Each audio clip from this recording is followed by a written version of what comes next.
నేను ముందు వీడియోలో ఈ టైల్స్ రిమూవ్ చేయడం మీకు చూపించాను.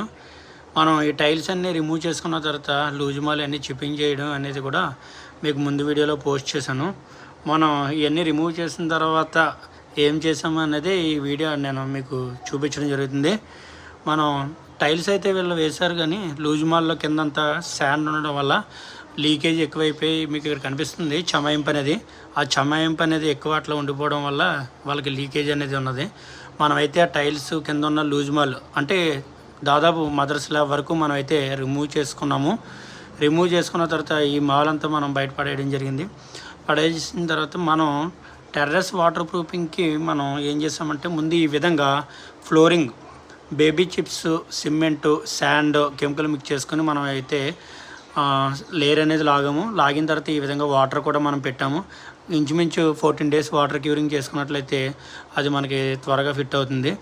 సో లిక్విడ్, సిమెంట్, శాండ్ మనం మిక్స్ చేసుకుని ఇలా ఫ్లోరింగ్ అయితే లాగాము. మెయిన్ మనకి వాల్ స్లోప్ ఉంటే వచ్చిన వాటర్ మనకి ఆటోమేటిక్గా బయట అవుట్ డ్రైన్ అయిపోతుంది. మనం ఇక్కడ చూసినట్లయితే టైల్స్ వేసినప్పుడైతే ఇంత మందం అయితే రాలేదు. మనం థిక్నెస్ కొంచెం పెంచుకున్నాము, ఎందుకంటే వచ్చిన వాటర్ మనకి డ్రైన్ అయిపోతే ఎటువంటి లీకేజ్ ఉండదు. సో మనం ఇట్లా బేబీ చిప్స్, శాండ్, సిమెంట్ వేసుకున్న తర్వాత ఇది డ్రై అయిన తర్వాత ఇంచుమించు ఒక 15 days తర్వాత దీనిపైన మనం వాటర్ ప్రూఫింగ్ చేస్తాము. మీకు కూడా ఏమైనా ప్రాబ్లం ఉంటే నాకు వాట్సాప్ నెంబర్ చేస్తే నేను మీకు వివరంగా అన్నీ తెలియజేస్తాను. కింద ఉన్న నా నెంబర్ కాంటాక్ట్ అవ్వచ్చు మీరు.